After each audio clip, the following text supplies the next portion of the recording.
My mom would be at all my sporting events. Let's say I was playing football, okay?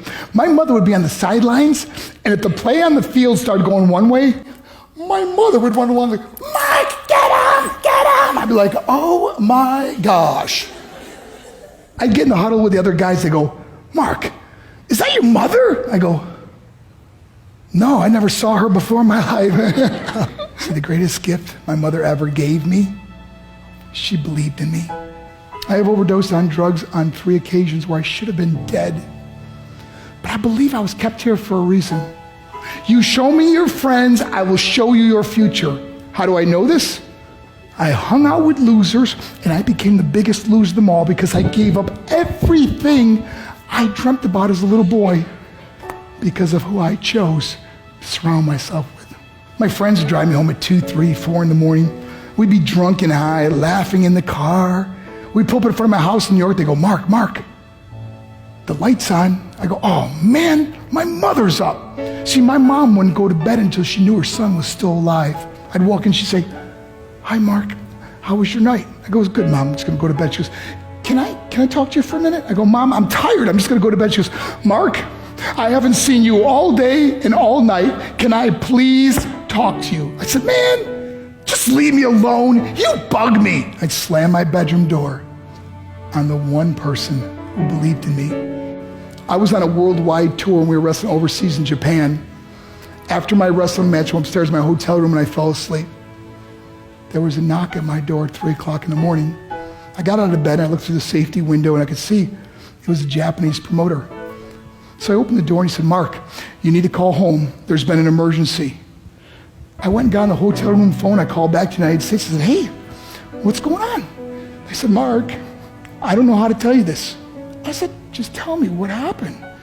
All of a sudden they started crying. They go, Mark, I can't tell you. I said, just say it. They said, Mark, your mother died. I just threw the phone down. I ran out of my hotel room. I took the elevator to the lobby, and when the doors opened up, I just ran out into the street. I mean, there was no cars, there was no people. It was 3 o'clock in the morning. And I walked down the middle of a street in Hiroshima, Japan, and I remember looking up and just saying, Mom, I am so sorry. I flew home for her funeral, and I was so nervous to walk up to her casket, so I just stood way in the back. And I kept looking from a distance, and I kept thinking to myself, Mom, please wake up. Please get up. And then I finally got the nerve to walk up to her. And as I got closer, I could see my mom for the first time. I mean, she was so beautiful. She was dressed in white. I mean, she looked like an angel. And I just stood over her and I said, Mom, you are my hero. Everything I am, everything I hope to be was because of you. You loved me so much. You gave me a life. You're the only one that ever believed in me. How did I repay her? By getting drunk, by getting high, by getting stupid, by hanging out with losers? For what? All she ever wanted to do was talk to me. I wish I could talk to you now, Mom. I wish you could see what I'm doing. Why couldn't I have been a better son? We are defined by our choices.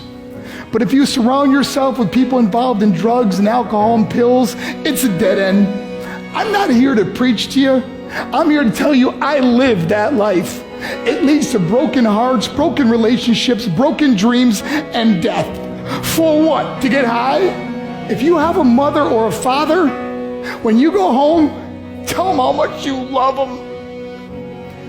See, my whole life was about being rich and famous. I had to be a millionaire. I had to win the race. I had to win the race at the expense of my marriage, my family, my friends. For what?